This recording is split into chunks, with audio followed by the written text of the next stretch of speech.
نورال حضرتك شو بتشتغلي بالحياة أو شو بتعملي؟ انت بتحكي عليا؟ إيه عم لك شو بتعملي بالحياة؟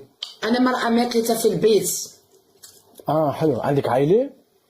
لا، عايشة مع اختي وبايرة وبستنى الليل مع نهار عشان يجي لي مكتوب اتزوج. ممكن تتزوجني لو ربحتك راح تطبق انت تتزوجني. لا بتلاقي أحسن بعد. لا انا عايزك انت. بتلاقي أحسن أكيد. المهم لما ربحت راح يقرر من اللي يتزوج. انت تتزوجني وتطبني ولا برفضك؟ بس ليكي قد إيه أريح راسك هلا مش مزوجة وهيك ومرتاحة. لا انا عايزك تطلبني للزواج بس ارفضك. بس لك عرفت النتيجة من الأول، ليه بدنا نطلب؟ انا برفضك. انت تطلبني وتترجاني وانا برفضك. يعني انت ما قالكوش ولا عريس؟ ها؟